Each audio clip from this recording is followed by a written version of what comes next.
গোয়েন্দা রানা একটি গোয়েন্দা উপন্যাস। প্রিয়জন, বলছি নতুন একটি উপন্যাস নিয়ে দুটো কথা। আমার লেখা একেবারেই নতুন একটি উপন্যাসের নাম গোয়েন্দা রানা। এই বইটি প্রকাশের পথে।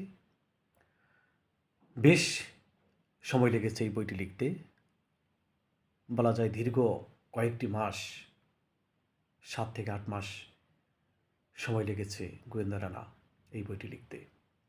দীর্ঘ সময় লেগেছিলাম এই বইটির জন্য, একেবারে ধারাবাহিকভাবে প্রায় 40,000 শব্দ এই বইটি প্রকাশ করবে অনিন্দ্য প্রকাশ। গোয়েন্দা রানা উপন্যাসটির প্রচ্ছদ করেছেন নিহাদ চৌধুরী তুলি।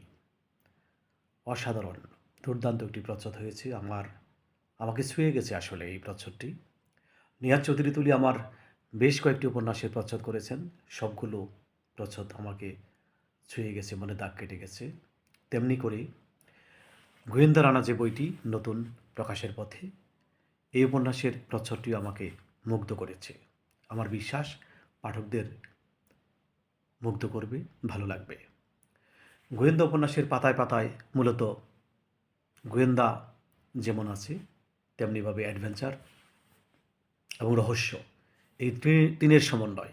আমি এইভাবে বলি যে গোয়েন্দা, রহস্য এবং অ্যাডভেঞ্চার, এই তিনের সমন্বয়ে গোয়েন্দা রানা।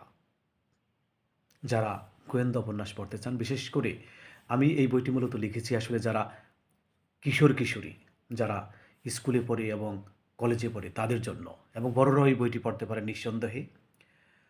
এই বইটি এখন প্রকাশের পথে। আসলে একজন লেখক হিসেবে আমার ভেতরে যে উত্তেজনা, যে ভালোবাসা, যে উচ্ছ্বাস, যে আবেগ, সেটি অন্য কিছুতে আসলে আমাকে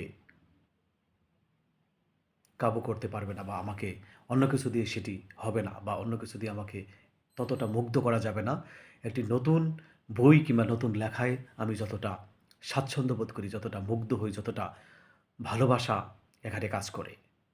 প্রিয়জন, যারা নতুন বই পড়তে চান, গোয়েন্দা উপন্যাস পড়তে চান, তাদের জন্য বলতে চাই খুব শিগগিরই অনিন্দ্য প্রকাশ থেকে আসছে গোয়েন্দা রানা। প্রচ্ছদ করেছেন নিহাদ চৌধুরী তুলি।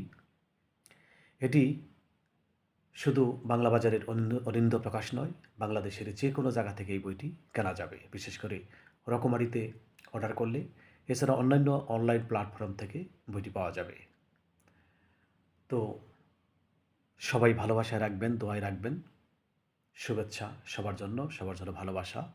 গোয়েন্দা রানা, আবারও বলছি, অনিন্দ্য প্রকাশ থেকে আসছে খুব শিগগিরই আমার লেখা নতুন উপন্যাস গোয়েন্দা রানা। সবাইকে ভালোবাসা।